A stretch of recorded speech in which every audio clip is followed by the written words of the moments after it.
March 22nd, 1911. Dear Diary, the morning was crisp, the sun just beginning to peek over the horizon as I rose from bed. There's something about the early hours that feels special, like the world is still holding its breath, and everything is quiet and fresh. I've made it a habit to wake before the rest of the house, as the stillness gives me a chance to gather my thoughts and begin my work for the day. Today I lit the stove to make a pot of tea, and the warmth filled the kitchen, comforting me as I prepared for another busy day. I began by tending to the fires in the stove and fireplace.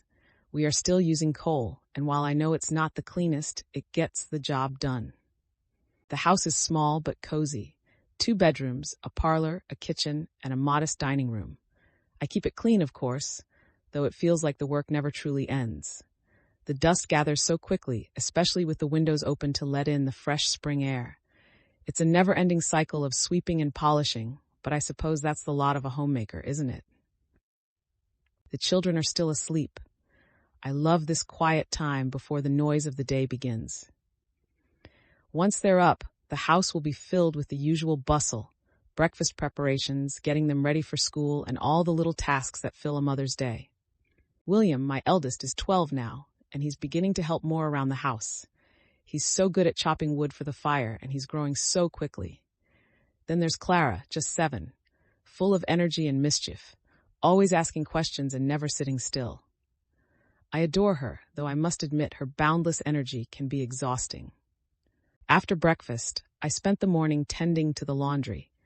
The washboard is always a laborious task, but it's one I've grown accustomed to over the years. I hang the clothes on the line outside, enjoying the way they billow in the wind, fresh and clean. There's something so satisfying about the whole process. How simple and yet how necessary. The world may be changing, with talk of new machines and inventions, but for now, I still find comfort in the routines of the old ways. By midday, I took a moment to sit and eat my own lunch, leftovers from last night's dinner, a simple affair of stew, bread, and some pickled vegetables. Not much, but it sustains us. I am mindful of how I use what we have.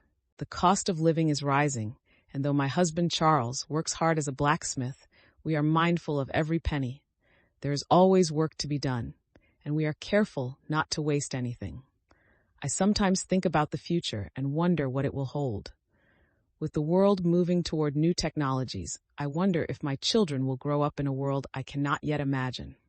The afternoon was spent in the garden, where I planted some seeds for vegetables, potatoes, beans, and carrots. The soil is still cool, but with spring upon us, it feels like the right time. The garden is my escape, my place to work with my hands and find peace in the earth. It's a small plot, but it provides us with food year-round. I've been reading a book on preserving fruits and vegetables, and I intend to try some new methods of canning this summer. It's good to be prepared, as you never know when there might be a need for extra food. When Charles came home from work, he was tired, as he always is after a long day at the forge. I can see the strain in his face, the way his shoulders slump with the weight of it all. I wish I could do more for him, but I know that all I can do is keep the home in order and provide him with a peaceful place to rest when he's here. We shared a simple supper of roast chicken, potatoes, and cabbage. Then we sat together in the parlor, me mending some of the children's clothes and Charles reading the newspaper. It's a quiet routine, but it brings comfort in its predictability. The day ended like most, with the children tucked into bed and Charles and I sitting quietly, enjoying a few moments of solitude. It's easy to get caught up in the whirlwind of chores and responsibilities, but when the house is still and quiet, I remember why I do it all. This home, this family, it's everything. The world may change, but these simple moments, the ones that make up our lives, will always be what matters most. Good night, diary. I will write again soon. Yours, Ellen.